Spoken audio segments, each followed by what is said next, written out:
بسم اللہ الرحمن الرحیم۔ السلام علیکم ورحمۃ اللہ وبرکاتہ۔ ہم بستری کرنے کے بعد لحاف، گدا، چادر، بیڈ شیٹ وغیرہ یہ ساری چیزیں ناپاک ہو جاتی ہیں یا نہیں، اس کے بارے میں شرعی رہنمائی کر دیجئے۔ یہ ایک مسئلہ معلوم کیا گیا ہے۔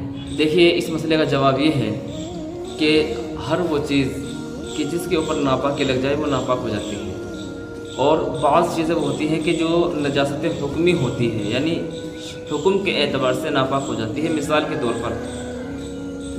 طور پر اس کا ایگزامپل ایسا سمجھیے کہ جیسے کسی مرد نے یا کسی عورت نے ہم بستری کی ہے، تو ہم بستری کرنے کے بعد میں جو ناپاکی بدن پر لگی ہے وہ حصہ تو ناپاک ہے ہی، لیکن اس کے باوجود اگر اس حصے پر پانی ڈال دیا جائے تو پھر بھی انسان کا بدن ناپاک رہتا ہے، جب تک کہ وہ غسل نہیں کرتا ہے۔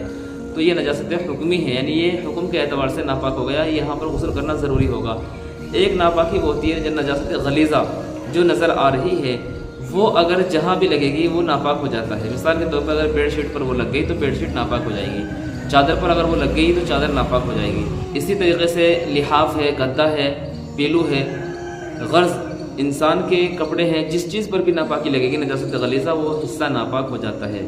اس کا حکم یہ ہے کہ اگر یہ معمولی سی مقدار میں لگتا ہے، بہت تھوڑی مقدار میں، 1 درہم کے بقدر اگر یہ نجاست لگتی ہے کسی چیز پر تو وہ حصہ ناپاک ہو جاتا ہے، اس میں نماز پڑھنا جائز نہیں ہے۔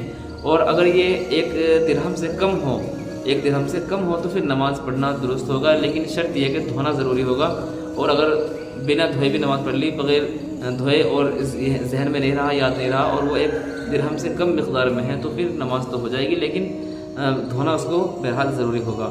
تو یہ حکم ہے اس چیز کا کہ جہاں پر ناپاکی لگتی ہے۔ تو اگر ہم بستری کی ہے، شوہر نے اور بیوی نے ہم بستری کی ہے، اور اگر پروٹیکٹ کے ساتھ میں کی ہے، کوئی کپڑا بچھا کر کے ہم بستری کی ہے کہ جس پر وہ ناپاکی لگ گئی ہے، تو وہی حصہ ناپاک ہو جائے گا جہاں پر وہ ناپاکی لگی ہے۔ باقی بیڈ شیٹ وغیرہ اگر اس پر کوئی ظاہری اعتبار سے نجاست نہیں لگی ہے تو پھر وہ ناپاک نہیں ہوگا۔